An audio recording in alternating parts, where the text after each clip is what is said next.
बहुत शानदार फतह अता फरमाई तीनों हलकों में, तो हम सब अल्लाह ताला का शुक्र अदा करते हैं।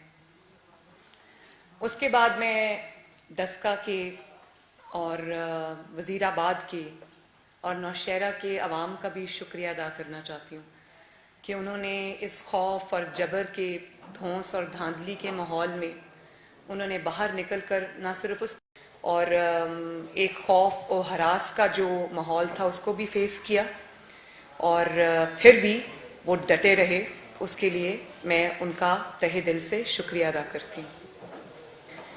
मैं पाकिस्तान मुस्लिम लीग नून के कारकुनान का, वोटर्स का, लीडर्स का भी शुक्रिया अदा करती हूँ कि किस तरह कल उन्होंने और इन तीनों वोट दिया, बल्कि उन्होंने अपने वोट पे आखिरी वक्त तक पहरा भी दिया। और इसी, क्योंकि वो चौकन्ना थे, तो इसी पहरा देने की वजह से इनकी जो उन्होंने सोचा कि रात का वक्त होगा तो वो जो चाहेंगे कर सकेंगे। लेकिन साथ में एहसन इकबाल साहब, राना सनाउल्लाह साहब और PMLN के जितने भी MNAs, MPAs, और फिर वो पहले अरेस्ट करने आ गए, बाद में उनको समझ आया कि भाई ये तो मुकदमा बनता ही नहीं है। तो जिस तरह इन पर पहले वो मंशियात का केस डाला था तो उल्टा पड़ गया, इसी तरह उन्होंने सोचा कि गिरफ्तार कर लेंगे तो ये उल्टा पड़ जाएगा, एक और गलती हो जाएगी। तो राना साहब को भी कल वहाँ पर खौफ व हरास जो है वो फैलाए रखा। राना साहब ने को मैंने कहा कि आपको शुक्र है गिरफ्तार नहीं किया, कहते कर भी लेते तो क्या होता। और इसी तरह एहसन इकबाल साहब भी सुबह 10 बजे तक वहाँ बैठे रहे। मेरा राब्ता था इनसे, मैं भी जागती रही लाहौर से, लेकिन ये वहाँ बैठे रहे। पूरा इन्होंने अपना जो हक था, जिसमें इन्होंने, जिस तरह वो कहते हैं ना कि मगरमच्छ के जौज से, अल्हम्दुलिल्लाह ये मगरमच्छ के जौज से अपनी फतह को और अपनी 3 सीटों को खींच के लाए हैं माशाल्लाह।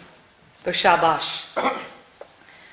इससे पहले कि मैं कल की जो तारीखी धांधली हुई है और कल के जो वाकयात हुए हैं उनको बेनकाब करूं, मैं एक बहुत ही अफसोसनाक इमरान जमात से भी था, लेकिन जिससे भी था, इंसान इंसान होता है। मुझे अफसोस है कि 2 जाने इनकी धांधली की और इनके खौफ की, इनकी जबर की, धौंस की नज़र हो गई।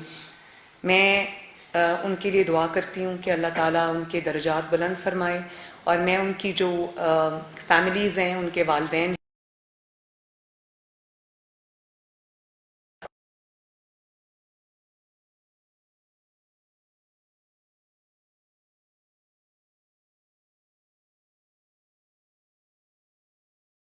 इससे पहले सर्वेज हुए थे, उसमें PMLN लीड कर रही थी और बहुत बड़ी परसेंटेज से लीड कर रही थी, स्पेशली डस्का में और वज़ीराबाद में। तो ऑब्वियसली जहाँ आपका अपोनेंट स्ट्रांग होता है, जहाँ आपका जो सियासी मुखालिफ है वो स्ट्रांग होता है, उससे ज़्यादा इल्म जो है वो मुखालिफिन को होता है।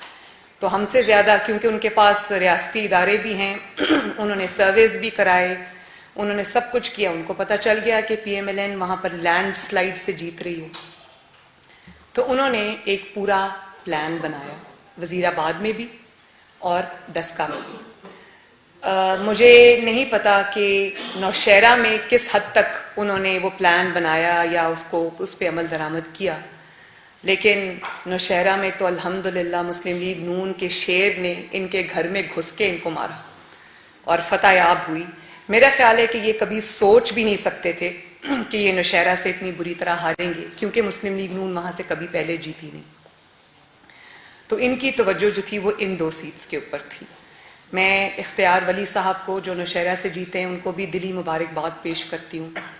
और मुझे खुशी है इस बात की कि जब मैं वहाँ गई थी नौशहरा के जलसे में, बहुत आवाम ने मुझे इज़्ज़त भी दी, मुझसे शफ़क़त का इजहार भी किया, मेरा बहुत अच्छा वेलकम भी किया। मुझे उस दिन अंदाज़ा हो गया था कि इंशाअल्लाह ताला ये सीट हम ले जाएंगे। लेकिन उसका अपना मज़ा होता है जो आप किसी के घर में जाके आप उससे उसकी फतह छीन के लाते हैं। तो मियाँ साहब का बयानिया, मुझे खुशी है कि KPK के ऐसे इलाकों में भी सरायत कर गया, लोग उसको मानते हैं। और इसी तरह जहाँ वो मियाँ साहब के बयानिए को मानते हैं, वहाँ वो उनकी नाअहली और नालायकी से इतने तंग आ चुके हैं कि लोग इनसे निजात चाहते हैं। अब आप आ जाएं सियालकोट, सॉरी डस्का और वजीराबाद की सीट्स के ऊपर। हम ये पता है कि वो मुस्लिम लीग नून की सीट्स थी, माशाल्लाह मुस्लिम लीग ओवरवेलमिंग मेजॉरिटी के साथ वहाँ जीत भी रही थी। मेरे ज़ाती ख्याल में शायद 20-80 का मुकाबला होता या 70-30 का, चलें थोड़ा सा और मार्जिन दे दें, 70-30 का मुकाबला था वहाँ पर। लेकिन चूंकि इनको अंदाज़ा था तो इन्होंने फिर वो प्लानिंग इस तरह से की और इनको पता था कि देखिए पंजाब से या कहीं से भी मुस्लिम लीग नून जीतती है ना तो इनके लिए वो मौत से बदतर है, क्योंकि जहां मुस्लिम लीग नून की बात आ जाती है वहां इनके ये हवास बाख्ता हो जाते हैं, इनको समझ आ जाती है कि हमारा वजूद जो है वो खतरे में है। तो इनको पता तो था कि ये हारेंगे, लेकिन इनको ये पता नहीं था कि ये इतनी बुरी तरह हारेंगे। तो सुबह जब इलेक्शन का प्रोसेस शुरू हुआ, लोग अपने घरों से निकले, इनके कैंप्स खाली पड़े थे, पीएमएलएन के कैंप्स, वो आप लोग मुझसे बेहतर जानते हैं क्योंकि आप ग्राउंड पे रिपोर्टिंग भी करते हैं, और मैं आपको भी शाबाश देना चाहती हूँ, मीडिया के लोगों को भी अप्रिशिएट करना चाहती हूँ कि आपने बरसती गोलियों में रिपोर्टिंग की और जान को हथेली पे रखकर रिपोर्टिंग की। तो आप लोग जब फील्ड में थे तो आपने भी देखा होगा कि मुस्लिम लीग नून के कैंप्स में क्या था और इनके कैंप्स में क्या था, और जिस तरह के माहौल में मुस्लिम लीग नून का वर्कर वोटर निकला और इतनी बड़ी तादाद में निकला तो इनके तो हाथ पांव फूल गए। इन्होंने क्या किया, इन्होंने सोचा कि फायरिंग करो, एक खौफ का माहौल क्रिएट करो, और ताकि इनका वोटर जो है या तो वो डर के बाहर ना निकले या जो निकला हुआ है वो हरास होके और वो डर के अपने अपने जगहों पे वापस चला जाए। तो खुलेआम कल खुलेआम इन्होंने फायरिंग भी की, और पीटीआई का जो एमएनए है एक वीडियो में ब्लेटेंटली आप देखें, एक वीडियो में वो फायरिंग करते हुए लोगों के साथ खड़ा हुआ है। इसके जो वहां पर इनका जो कैंडिडेट था, उस कैंडिडेट के लोगों ने फायरिंग की, उसके भांजे भतीजों ने फायरिंग की, खुलेआम ये सड़कों में बाजारों में वो निकाब लगाकर ये दंदनाते फिर रहे थे और फायरिंग कर रहे थे, और उसी फायरिंग के नतीजे में 2 बदकिस्मत बच्चे हलाक हो गए। और आप लगा रहे हैं इल्जाम ऑपोजिशन के ऊपर, आप राना सनाउल्लाह पे इल्जाम लगा रहे हैं। आप सोचें कि जिस किस्म की ये हुकूमत है, जिस किस्म की हुकूमत तो नहीं है, ये माफिया है, जिस किस्म के फैशिस्ट लोग हैं, ये फैशिस्ट माइंडसेट के लोग हैं, ये जिस किस्म के ये खतरनाक लोग हैं, हर हरबा आजमा सकते हैं। तो इंतजामिया भी इनकी, पुलिस भी इनकी, सब कुछ इनका। जरा आप अंदाजा करें कि अगर मुस्लिम लीग नून के किसी शख्स ने फायरिंग की होती तो क्या उसका हाल होता। राणा साहब ने अगर खुदा न खास्ता कोई फायरिंग करवाई होती या की होती है या उस मौका पे भी मौजूद होते जहां फायरिंग होती है, तो उन्होंने राणा साहब को नहीं पकड़ना था, उन्होंने रायवंडा के मरियम नवाज को भी गिरफ्तार करना था। तो हमारे पास तो वीडियो सब जरा जीशान जरा लगाएं जहां पीटीआई के कैंडिडेट जो हैं वो खुद खड़े फायरिंग करवा रहे हैं, जरा देखें प्लीज। और मेरी रिक्वेस्ट है आपसे, हमने उनको रेड सर्कल में किया हुआ है, आप जरा आवाम को भी दिखाइए। पीटीआई के एमएनए साहब सामने बैठे हुए हैं, ये मली साहब पास बैठे हैं, एमएनए साहब सामने बैठे हुए हैं, ठीक है, फायरिंग हो रही है, ये मली साहब पास बैठे हैं। अब बताएं।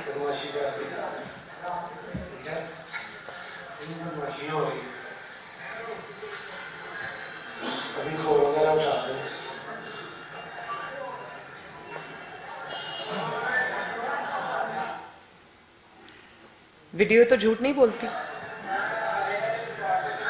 हो गया, बस बंद करें। तो जब सबूत होते हैं तो इस तरह दिखाए जाते हैं, इल्जामात नहीं लगाए जाते। तो इन्होंने फिर पहले खौफ व हरास का माहौल पैदा किया, हमारे वोटर्स को, सपोर्टर्स को डराने की कोशिश की, लेकिन तब भी जब ये डरने से हमारे लोगों ने इनकार कर दिया जब हमारे लोग जबर के सामने खड़े हो गए। बल्कि मैंने कल एक खातून की वीडियो देखी, वो शायद अभी मेरे पास नहीं है, वो वीडियो में कह रही थी कि मैंने पहले नून लीग को वोट नहीं डालना था, लेकिन जो आज फायरिंग हुई और बदतमीजी और हुल्लड़बाजी हुई है, मैंने सोचा था कि ये वोट मैं अब आज PMLN को और शेर को डालूंगी। तो आप बेवकूफ हो सकते हैं, लोग बेवकूफ नहीं है ना, लोगों की आंखें बंद है। और आजकल हर शख्स के पास मोबाइल होता है, चलते मतलब मूव करते हुए लोग जो हैं वो मोबाइल कैमराज होते हैं, सबके पास कैमराज होते हैं। तो फिर इन्होंने उसको पहले सबको मुंतशिर करने की कोशिश की, उसमें जब ये नाकामी से दो चार हुए तो इन्होंने फिर पोलिंग को पूरे डस्का और वजीराबाद में उन्होंने पोलिंग को स्लो कर दिया। अब उसके लिए इन्होंने क्या किया, इनको अंदर से ऑर्डर्स आए कि आप पोलिंग स्लो कर दें। पोलिंग जब इन्होंने स्लो की तो पोलिंग स्टेशंस के बाहर कतारें लग गई लोगों की, और वहां पर भी लोग मौजूद थे। उन्होंने कैमरास से जो कतारें, लंबी क्यूज लगी हुई थी खास तौर पे खवातीन के पोलिंग स्टेशंस की, उसकी जब वीडियोस बनाई तो वो एक ने कहा कि हम शेर को वोट देने आए हैं, दूसरे ने कहा, वो पूरी लाइंस की लाइंस और क्यूज में बोला कि हम शेर को वोट देने आए हैं। तो उनको पता था बाहर शेर के वोटर्स की लाइन लगी हुई है, उन्होंने पोलिंग स्लो कर दी। और डस्का में कहीं 20 मील दूर, क्योंकि डस्का शहर का जो ये वाला हल्का है ये बहुत एक्सपेंस है, इसका बहुत बड़ा हल्का है, मैं खुद गई हूं वहां पर, इसलिए मुझे अंदाजा है। इसके जो रूरल एरियाज हैं वो सिटी एरिया से बहुत दूर भी हैं। तो इन्होंने जो रिमोट एरियाज हैं, कहीं 20 मील दूर फायरिंग हुई और इन्होंने डस्का शहर के पोलिंग स्टेशन जहां शेर का जोर था वो सारे बंद कर दिए। कभी सुना कि 4-4, 5-5 घंटे कहीं पोलिंग स्टेशन बंद रहे हैं और दरवाजे इन्होंने बंद कर दिए, और इनके अपने वजीर मशीर अंदर बैठे हुए थे पोलिंग स्टेशन पे। ये क्या कर रहे थे बंद पोलिंग स्टेशन के अंदर? कल मैं शाहजेब खानजादा का प्रोग्राम देख रही थी, राना सनाउल्लाह साहब उस पर आए हुए थे, तो इनके एक मशीर जो है उसको रंगे हाथों पकड़ा कल शाहजेब खानजादा ने। उन्होंने जियो के किसी रिपोर्टर का नाम लिया कि उनको बुलाएं, वो देख रहे थे। जब वो रिपोर्टर को उन्होंने बुला लिया तो उसने उनका पूरा पोल खोल दिया। उन्होंने कहा आप क्या कर रहे थे पोलिंग स्टेशन में 3 घंटे? तो उन्होंने कहा कि जी नहीं, वो बाहर PMLN के लोग जमा थे तो रास्ता बंद था। तो उन्होंने, एंकर ने पूछा कि क्या वाकई रास्ता बंद था? तो जो रिपोर्टर थे उन्होंने कहा कि नहीं, रास्ता तो खुला था, हम सब आ जा रहे थे। तो मैं ये पूछना चाहती हूं कि इनके जो मुशीर लोग हैं या इनके जो हुकूमती ओहदेदार हैं, ये बंद पोलिंग स्टेशन के अंदर क्या कर रहे थे? अब मैं आपको बताती हूँ ये क्या कर रहे थे। जब इन्होंने ज्यादा देर के लिए पोलिंग स्टेशंस जो है वो बंद कर दिए, दरवाजे बंद कर दिए, तो बाहर PMLN के वोटर्स की कतारें लग गई। उन्होंने बहुत पहले दरवाजा खटकाया, कहा खोलो। आप देखो कितना बड़ा चेंज आया है पाकिस्तान के अवाम के अंदर कि वो वोट देने के लिए बेताब थे, अपना हक इस्तेमाल करने के लिए बेताब थे, घरों में नहीं बैठे इस खौफ व हरास के माहौल में भी, वो बाहर खड़े थे। उन्होंने दरवाजा खटकाना शुरू किया। जब दरवाजा नहीं खुला तो आई थिंक कोई स्कूल था या क्या था, वहां लोगों ने कुर्सियां जो है वो उठा के दरवाजे को मारनी शुरू कर दी कि दरवाजा खोलो, हम वोट डालना चाहते हैं। आपके पास वो वीडियो है जीशान? जरा लगाइए।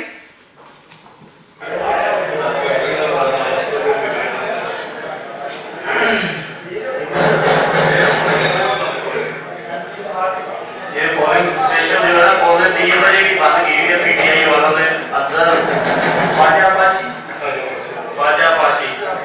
और बदमाशी कर रहे हैं और रिटर्निंग अफसर और पुलिस वाले के साथ में वोट डाल रहे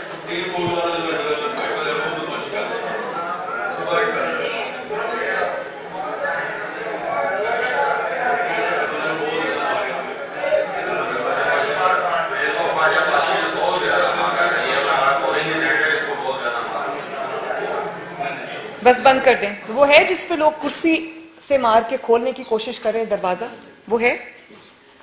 मैंने खुद देखा वीडियो के अंदर कि शेर के ही लोग थे बाहर, सारे वोटर्स, और बेतहाशा थे, सैकड़ों में थे। उन्होंने जब देखा कि पोलिंग का टाइम खत्म हो रहा है तो उन्होंने फिर दरवाजे बजाने और तोड़ने शुरू कर दिए कि दरवाजा खोलो, हम वोट देना चाहते हैं। ये किया इन्होंने। और वो है आपके पास जहां पोलिंग स्टेशन के बाहर पूरी कतारें लगी हुई है खवातीन की, और वो है।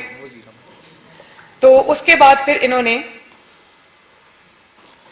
जब देखा कि तब भी बात नहीं बनी, शेर तब भी जीत रहा था, तो इन्होंने फिर थैले उठा के भागने की कोशिश की। पीएमएलएन विजिलेंट थी माशाल्लाह, अवाम विजिलेंट थे, 2018 के डसे हुए थे, 2018 के धोखा खाए हुए थे। तो इस दफा अवाम की आंखें खुली हुई थी, उन्होंने आंखें खुली रखी और पूरा पहरा दिया। तो वो जो इनका प्रिजाइडिंग ऑफिसर थैला उठा के भाग रहा था, ये अब मैं वजीराबाद की आपको बता रही हूं, हमारे कारकुनों ने, हमारे एमपीए ने और अता तारड़ साहब ने उनको रंगे हाथों पकड़ा। वो एक भरा हुआ वोट से जो थैला था व्हाइट कलर का, वो लेके फरार हो रहे थे और पुलिस की गाड़ी में कहीं भागने की कोशिश कर रहे थे। तो इन्होंने उसको पकड़ लिया और रेंजर्स की मौजूदगी में पकड़ा। ये भी मैं आपको बताऊं कि वीडियोस में, जरा दिखाएंगे प्लीज वो वीडियो आप। वोट डाले हैं, ये वही दिन आपका है। और ये कुछ देखे, ये हमने रेंजर के साथ में हमें भेजा था और ये इसको लेके जा रहे हैं, पता नहीं कहां लेके जा रहे हैं, किस कहां लेके आ रहे हैं बताइए। लोग जा रहे हैं आपको और आपको हमने पुलिस के जरिए हमने वो ले गए थे, हमने रखी दिया, हमने रखी दिया और आपने छोड़ रहे हैं और क्या उन्होंने आपको चेक नहीं करने दिया। ये पहले के साथ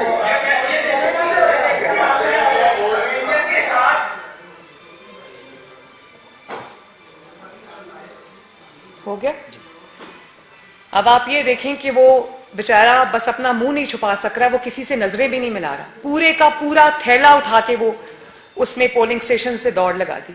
अभी ये वजीराबाद है जहां पर हम 5,000 की या 5 या 6,000 की लीड से जीते हैं, वहां पर इन्होंने पोलिंग स्लो करके यहां ये हाल किया।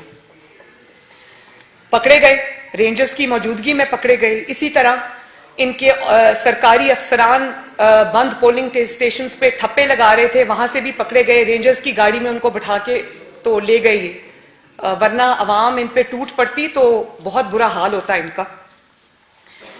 और ये चोरी करने के बावजूद, थैले उठाने के बावजूद, थैले उठा के भागने के बावजूद, वोट के बैग्स फुल उठा के भागने के बावजूद भी जब ये हार रहे थे तो इन्होंने इलेक्शन कमीशन का अमला ही उठा लिया। हमने सुना है और देखा भी है, 2018 में भी पूरी दुनिया ने देखा कैसे वोट चोरी हुए, वोट के डब्बे चोरी हुए, वोट के जिनको बैलेट बॉक्सेस कहते हैं, बक्से कहते हैं, वो चोरी हुए।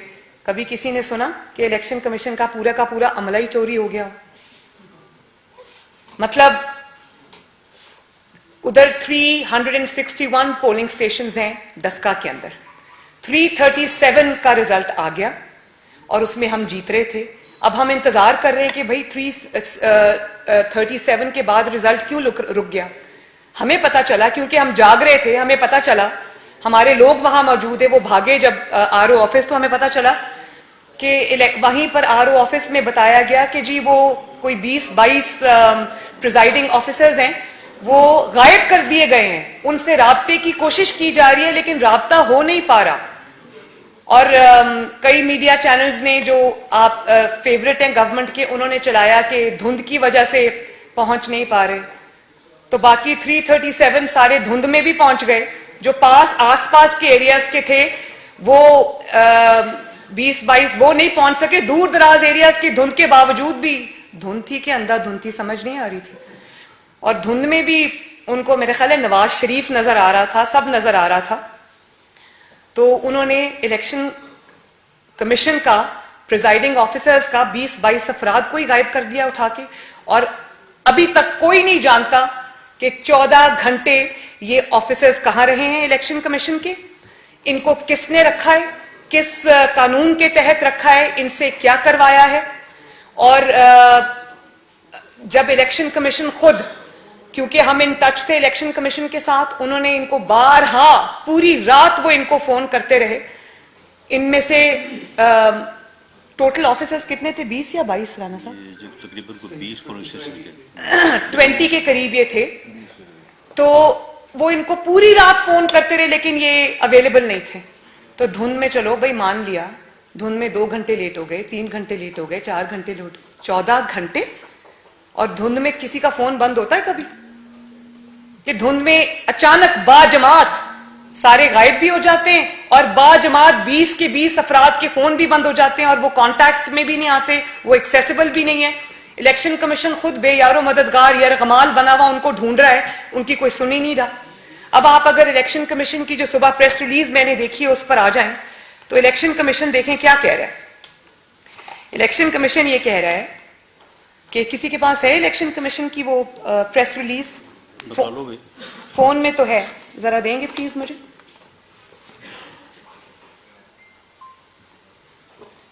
मैं जरा थोड़ा सा पढ़ के भी सुना दूं। वैसे खुशगवार हैरत हुई है मुझे कि इलेक्शन कमीशन ने स्टैंड लिया। जिस तरह सिंध में इन्होंने दरवाजा तोड़ के मेरे कमरे तक पहुंचने की कोशिश की थी और सिंध हुकूमत और सिंध के पुलिस को बाईपास किया था और आईजी अगवा कर लिया था, तो वहां की पुलिस ने स्टैंड लिया था। मुझे खुशी है कि ईसीपी ने अपना आईनी और कानूनी ड्यूटी अपनी इधर से मुझे लग रहा है कि इंशाअल्लाह ताला ये करेंगे। और ये क्या फरमा रहे हैं, इलेक्शन कमीशन ऑफ पाकिस्तान की प्रेस रिलीज है कि मैं सारी नहीं पढ़ी लेकिन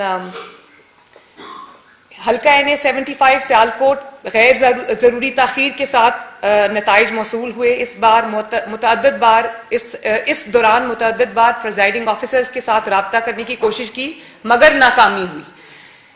इलेक्शन कमीशन ऑफ पाकिस्तान के अपने ऑफिसर्स हैं, उन्हीं से वो राब्ता करने की कोशिश करी है, लेकिन इलेक्शन कमीशन को भी नहीं पता कि उसके ऑफिसर्स किसने अगवा किए हैं, कहाँ रखे हैं, क्यों रखे हैं और वो क्या कर रहे हैं, किसके साथ है, किस कानून के तहत रखे हैं, इलेक्शन कमीशन भी नहीं जानता।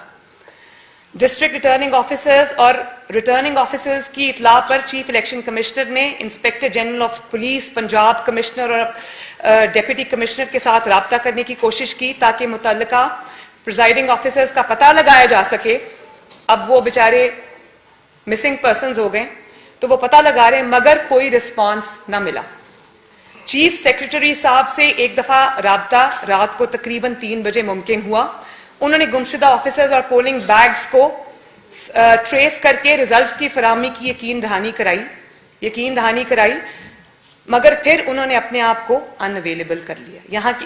यहाँ मतलब ये कि उनको भी कहा गया कि आप भी गुमशुदा हो जाएं और आपको भी अपने आप को अवेलेबल करने की कोई जरूरत नहीं है। काफी तगोदो के बाद तकरीबन सुबह 6 बजे प्रिजाइडिंग ऑफिसर्स बमा पोलिंग बैग्स हाजिर हुए। ये भी जरा दिखाएंगे। सुबह हमारी जो कैंडिडेट हैं नौशीन इफ्तिखार, उन्होंने पकड़ा इनको।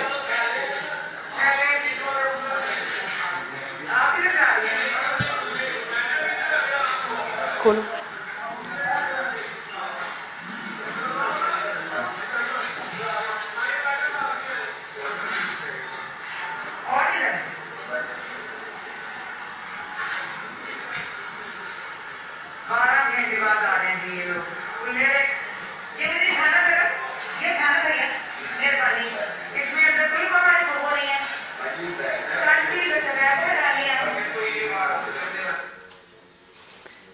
ये आप देख सकते हैं कि 12-14 घंटे बाद ये तशरीफ लेकर आए। सारे का सारा अमला जो बाजमात गायब हो गया था। हमारी कैंडिडेट वहीं खड़ी थी क्योंकि उनको पता था कि क्या हो रहा है, वो वहीं खड़ी थी।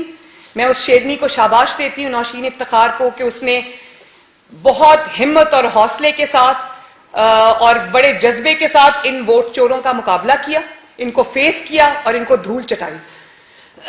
आगे ये देखें जरा। डिस्ट्रिक्ट रिटर्निंग ऑफिसर्स और रिटर्निंग ऑफिसर्स हल्का एनए 75 सियालकोट ने ये इतला दी है कि 20 पोलिंग स्टेशंस के नताइज में रद्दो बदल का शुबा है। मतलब कि इलेक्शन कमीशन भी चीख पड़ा है कि धांधली हो गई है। रद्दो बदल के नताइज में रद्दो बदल और क्या होते हैं? ये तो बड़ी डिसेंट लैंग्वेज है जिसमें वो इलेक्शन कमीशन ये कह रहा है कि ना सिर्फ हमारे लोगों को यरगमाल बनाया गया लेकिन पूरी की पूरी डिस्ट्रिक्ट इंतजामिया भी गायब थी, सूबे की इंतजामिया भी गायब थी, चीफ सेक्रेटरी साहब भी गायब थे, उन्होंने अपने आप को अनअवेलेबल कर दिया। अब इससे ज्यादा बड़ी चार्जशीट इस जाली हुकूमत की और क्या हो सकती। और फिर कह रहे हैं कि इलेक्शन कमीशन ने डिस्ट्रिक्ट रिटर्निंग ऑफिसर्स और रिटर्निंग ऑफिसर्स को एनए 75 सियालकोट के गैर हतमी नतीजे के ऐलान से रोक दिया है क्योंकि धांधली पकड़ी गई है और मुकम्मल इंक्वायरी और जिम्मेदारान के तयन के लिए इन्हें हिदायत जारी कर दी गई है।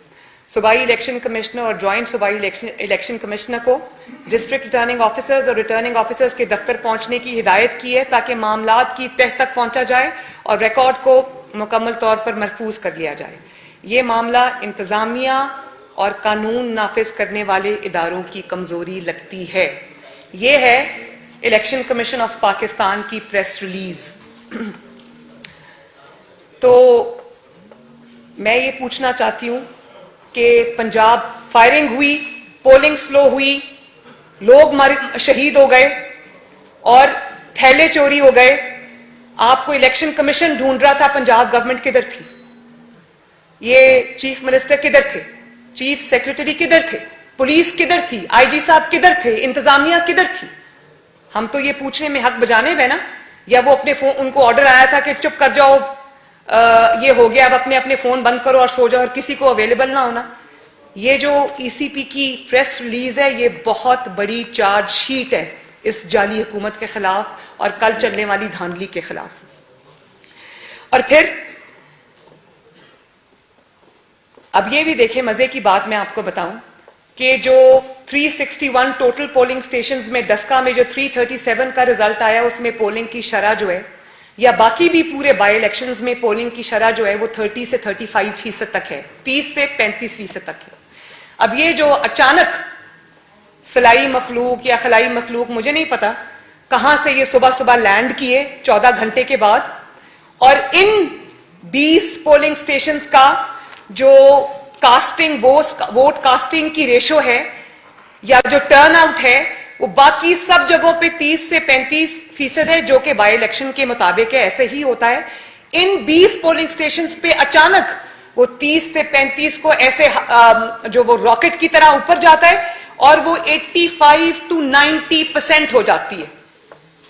उन 20 पोलिंग स्टेशंस के जिनका अमला गायब हुआ था, उन पूरे 337 जो पोलिंग स्टेशंस हैं, उनका पोलिंग की रेशो है 30 से 35%। और अचानक ये गायब शुदा जो अफसरान हैं, इनके पोलिंग स्टेशंस की जो कास्टिंग है वो किधर चली जाती है? 90% के ऊपर, 85% के ऊपर। तो ये तो 14 घंटे में 85-90 पे चली गई। अगर 15-16 घंटे रहते तो 100-200% पे भी चली जाती, क्योंकि अता तारर साहब ने तो आरओ के ऑफिस में बैठकर इनकी वो धांधली, वजीराबाद में क्योंकि जीत गए हैं ना हम, तो वहां पर जीते तो डस्का में भी हैं, ऐलान होना इंशाल्लाह बाकी है, लेकिन अता तारर साहब ने तो इनके वहां बैठकर वजीराबाद में भी इनकी धांधली पकड़ी है, जहां पोलिंग, जहां वोट पूरा कास्ट 600 हुआ था, वहां पर 900 वोट निकल रहा है। अभी मैं पीएमएलएन और पीटीआई के दरमियान जो, या बाकी जमातों के दरमियान जो वोट की डिवीजन है उसकी बात नहीं कर रही, मैं टोटल कास्ट हुए वोट की बात कर रही हूं। 600 वोट पोल होता है और काउंटिंग में 900 वोट निकलता है। अब आपको पता चला है कि 3-3, 4-4 घंटे इन्होंने पोलिंग स्टेशंस के दरवाजे क्यों बंद रखे, और पोलिंग स्टेशंस के न सिर्फ दरवाजे बंद रखे बल्कि इनके मुशीर और अंदर बैठ के ठप्पे लगा रहे थे। और इनको लगा कि एक पेज करते करते हमें कोई नहीं पकड़ सकता। हमने ऐसी खौफ हरास की, दहशत गर्दी की फिजा बना दी है कि हमें कोई नहीं पकड़ सकता। लेकिन ये भूल गए कि चोरों का भी आखिर एक यौमे हिसाब आता है। और मुझे बहुत खुशी है इस बात की कि पाकिस्तान की आवाम ने वोट चोरों के चेहरे पहचान लिए। 2018 में कल जो डस्का में हुआ, कल जो वजीराबाद में हुआ, उसको अगर आप नेशनल सीन पे कर लें तो वो उसका रिप्ले है। इन्होंने हर हलके में 2018 में भी इसी तरह पाकिस्तान मुस्लिम लीग नून का वोट छीना था। लेकिन हर दफा आप अब बेवकूफ नहीं बना सकते। अब मुझे इस बात की बहुत खुशी है कि हम 3 सीटें जीते, लेकिन मुझे इस बात की ज्यादा खुशी है कि ये बुरी तरह एक्सपोज हुए।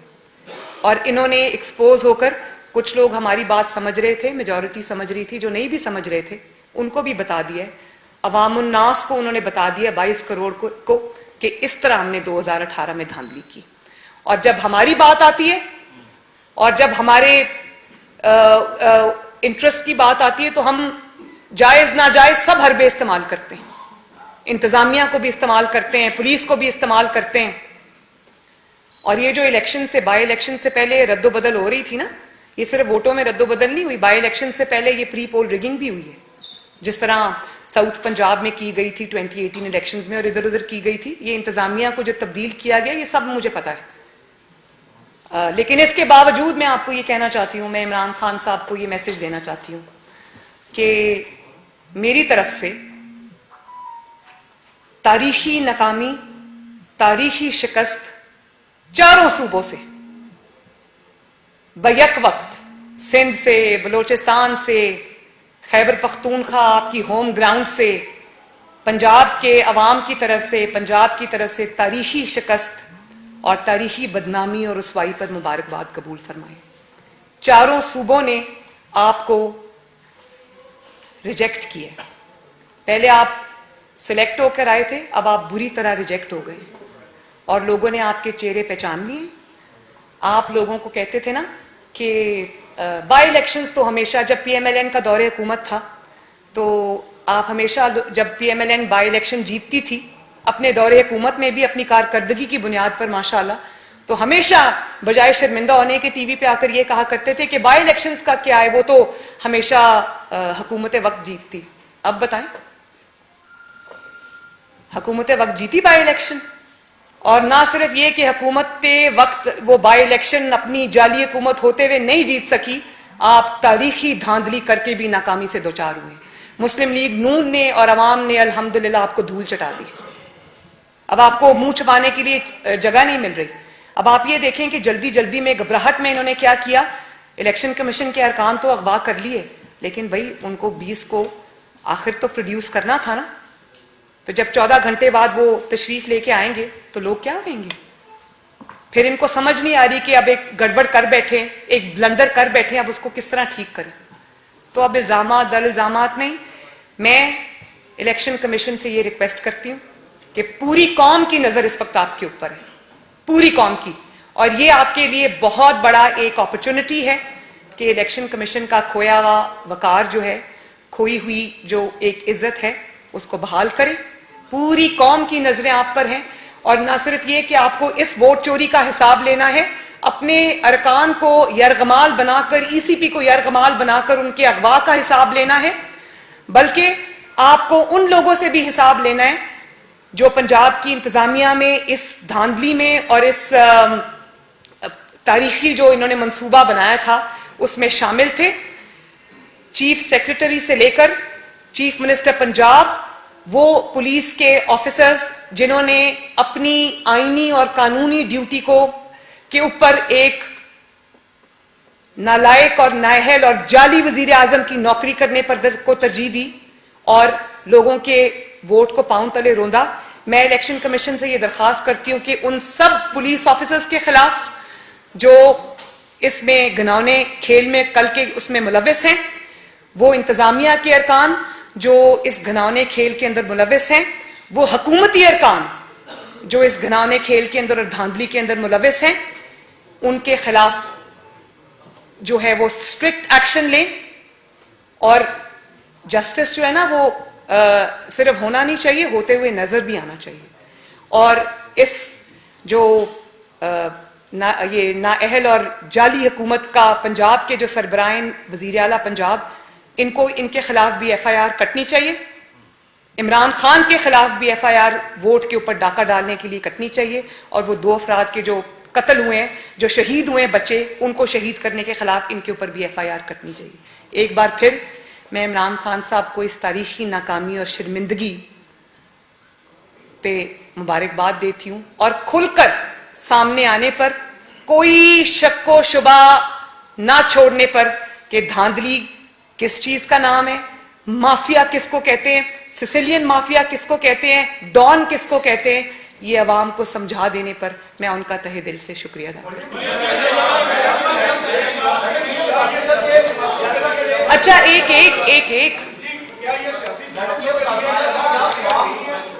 आप कर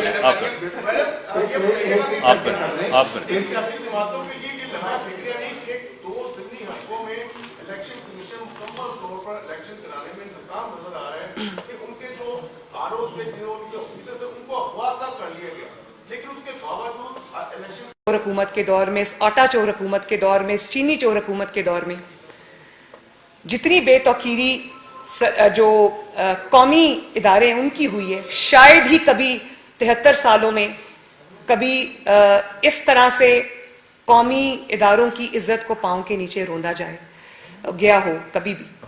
और ब्लैकमेल करके धौंस धांधली से इदारों को कंट्रोवर्शियल बनाया गया है, और ये जो बेतौकीरी हुई है ये अच्छा नहीं है। लेकिन जब आप इतनी बेतौकीरी करेंगे, जब आपको किसी को दीवार से लगाएंगे और जब किसी की इज्जत पे हर्फ आएगा, आप तो पीछे रह के वार करते हैं, लेकिन इदारों के जो चेहरे हैं उन पर स्याही मली जाती है। तो जब वो एक हद होती है उसके बाद वो रिएक्ट करते हैं। इसी तरह ईसीपी ने अपने ऊपर जो धावा इन्होंने बोला ईसीपी के ऊपर, उसके खिलाफ उन्होंने रिएक्ट किया है। उन्होंने बिल्कुल आईनी और कानूनी स्टैंड लिया है। मैं एक दफ़ा फिर उनको कहूँगी कि कौम आपकी तरफ देख रही है, आप इंसाफ करें, और इंसाफ होता हुआ नज़र भी आना चाहिए। कौम आपको सपोर्ट भी करेगी, आपको हीरो भी मानेगी, और आप अपनी तारीख में अपना नाम जिंदा भी रखेंगे। दूसरी भी आपने कहा कि 2023 के इलेक्शंस की आपने बात की, जब भी होंगे इंशाल्लाह 2021 में हो या 21 में भी हो सकते हैं। तो कल का जो एक्शन रिप्ले है कि लोगों ने बाहर निकलकर खौफ और हरास और फायरिंग और जाने ले ली और बैग्स उठा लिए, पोलिंग स्टेशंस बंद कर लिए, फायरिंग करवा दी, थैले के थैले गायब करवा दिए, अमला गायब करा दिया, पोलिंग स्टेशंस गायब करा दिए। उसके बावजूद अवाम की बड़ी तादाद ने ना सिर्फ वोट दिया बल्कि वोट पे पहरा दिया, और वोट पे पहरा देने की वजह से आज इनके चेहरे पहचाने गए। तो यही बेवकूफ़ी और यही गलती उन्होंने 2021 के इलेक्शन में या 22 के इलेक्शन में की, तो इनका इबरतनाक अंजाम होगा। और इबरतनाक अंजाम की वो जो कहते हैं ना फुल ड्रेस रिहर्सल जो है, वो कल अवाम ने इनको दिखा दी है। जी उस्मान,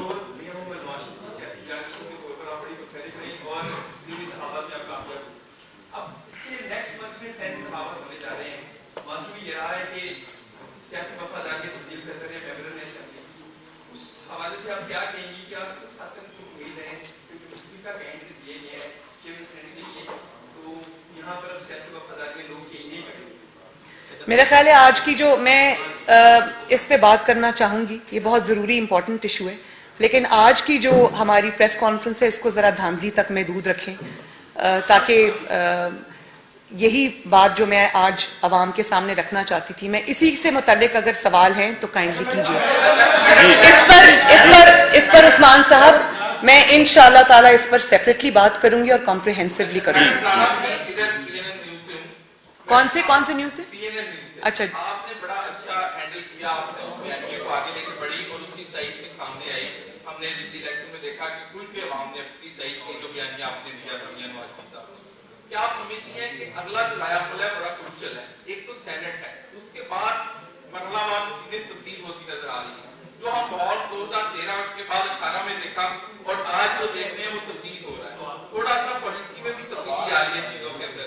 क्या आप समझती हैं कि इसी ट्रैक से होते हुए आप मंजिल तक पहुंचेगी या कि और कोई ट्रैक बदला जाएगा? नहीं, मंजिल तक तो हम पहुंच गए।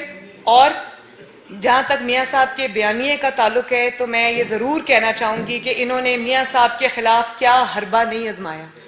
जो ये कहते थे नवाज शरीफ की सियासत खत्म हो गई है, आज मैं उनको पूछना चाहती हूँ कि अब सुनाएं क्या हाल चाल है? ठीक है, तबीयत ठीक है, या अभी कोई कसर रह गई है आपकी तबीयत ठीक करने में? वो बाहर बैठे बीमार है, और जिसको कहते थे उसकी सियासत खत्म है, वो आज इनके हवास पे भी सवार है, इनके सरों पे भी सवार है, वो इनके नर्व्स पे भी सवार है, और वो इनको जीने नहीं दे रहा, सुकून का चैन का सांस लेने नहीं दे रहा। तो क्या फायदा हुआ? आपने एक उनके खिलाफ झूठी मुहिम भी चलाई, मीडिया को भी दबाव में रखा, मीडिया के जरिए भी हमारी कैरेक्टर असैसिनेशन कराई। आज क्या हुआ? आज पूरी दुनिया ने आपको ना सिर्फ पहचान लिया बल्कि आप एक्सपोज होके रह गए।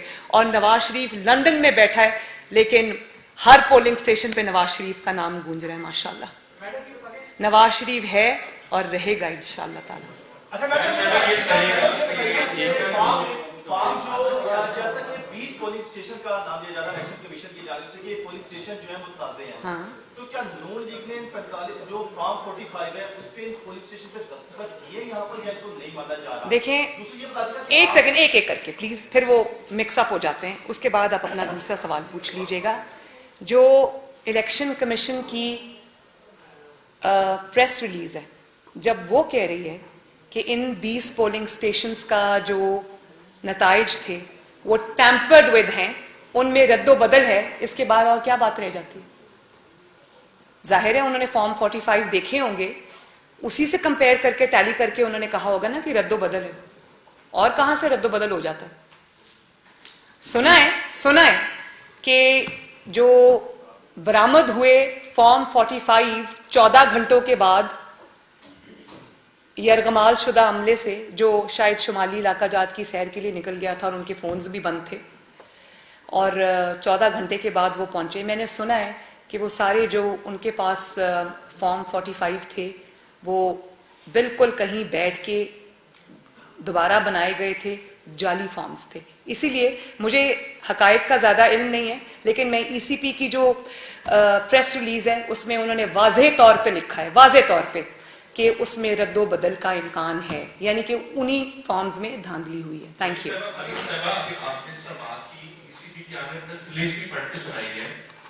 माजी में यही देखते गए हैं कि इलेक्शन कमीशन कभी भी स्टैंड लेकर नजर नहीं आता। आपको कितना शरीक है और आप कितनी इस पे पुरज़म है कि इलेक्शन कमीशन इस प्रेस रिलीज पर खड़ा रहेगा? सेकेंडली, अगर हल्का NA 75 के दोबारा इलेक्शन होते हैं तो मुस्लिम लीग नून की कायद के बेटी के तौर पर या उनके हेड के तौर पर आप क्या समझते हैं, आप लोग रीपोलिंग पे जाएंगे या उस फैसले को आप नहीं मानेंगे? क्या पोलिंग के फैसले को नहीं मानेंगे? मैं अगर तो रीपोल होना है, अगर दोबारा इलेक्शन होना है तो आज हमारी मीटिंग हुई है PMLN की, और उस पे सबका कंसेंसस यही था कि अगर रीपोल होना है तो वो पूरे हल्के में होगा इंशाल्लाह, और हमारी डिमांड है कि पूरे हल्के में री इलेक्शन हो। क्योंकि बात सिर्फ इन 20 अगवाशुदा पोलिंग स्टेशंस की नहीं है, बात यह है कि आपने पूरे हल्के के अंदर अपनी पोलिंग स्लो रखी, आपने हल्के में लोगों को खौफ हरास किया, आपने वोटर्स को डराया धमकाया, और जब आपके वोटर्स को, चाहे वो किसी भी जमात से ताल्लुक रखते हो, आप उनको एक पीस का माहौल नहीं देंगे, एक कंड्यूसिव एनवायरनमेंट नहीं देंगे अपनी राय इस्तेमाल करने का, तो वो इलेक्शन तो वैसे ही नाल एंड वॉइड हो जाता है। और खासतौर पर डस्का सिटी बिल्कुल हमारे जो स्ट्रॉन्ग होल्ड्स है वहां आपने पोलिंग स्लो रखी, तो ये 20 हल्कों का नहीं है, 20 पोलिंग स्टेशंस का नहीं है, ये पूरे हल्के में अब री इलेक्शन होगा। इससे कम पे हम नहीं मानेंगे।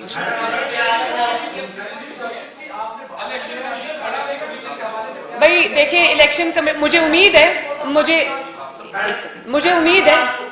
उम्मीद है इंशाअल्लाह ताला कि इलेक्शन कमीशन ऑफ पाकिस्तान अपनी आईनी और कानूनी जिम्मेदारियां अदा करेगा।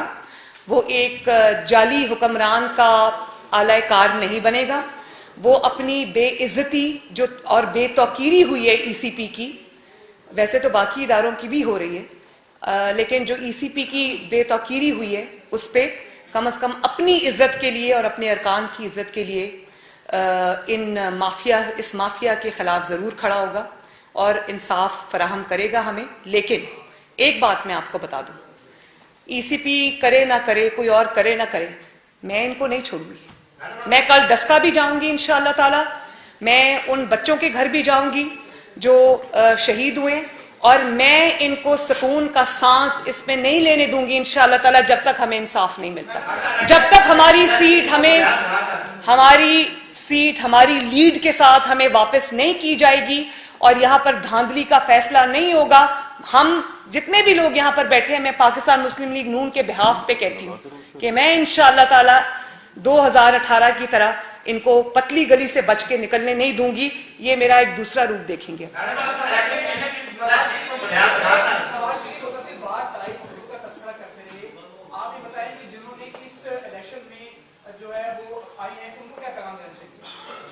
किसको? फलाई मखलूक की आपने बात की है, इससे पहले भी नवाज शरीफ ने बात की थी। आप उन फलाई मखलूक को क्या पैगाम देना चाहेंगे? मुझे आपका सवाल ही समझ नहीं आया। जी लास्ट क्वेश्चन।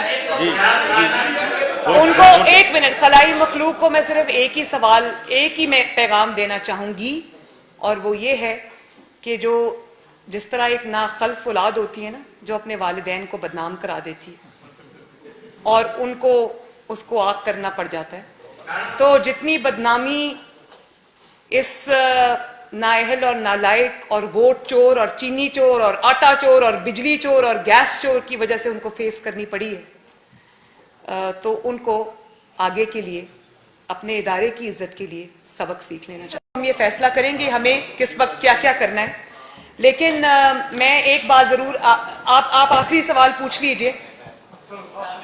मैडम ये बता दें कि मियां नवाज शरीफ के जो पासपोर्ट है उसकी तजदीद भी नहीं, ये भी इसी दिन से रिलेटेड, मैं सिर्फ ये नहीं, बाद में इंशाल्लाह मैं सिर्फ इस बात को खत्म करना चाहती हूँ ये कह के कि सिलेक्टेड और रिजेक्टेड नालायक और नाअहल वोट चोर इमरान खान का बयानिया रिजेक्ट, नैब का बयानिया करप्शन जिसको कहते हैं ना, विचों विचों खाई जाओ ते उतो रौला पाई जाओ, वो रिजेक्ट, और बाकी भी बयानिया सबका नाम ले लूं वो भी रिजेक्ट। एक बयानिया फतेहयाब हुआ है, बयानिया का शोर हम पिछले कई सालों से सुन रहे हैं, बयानिया नाकाम हो गया, बयानिया कामयाब हो गया, एक ही बयानिया अल्हम्दुलिल्लाह कामयाब हुआ है।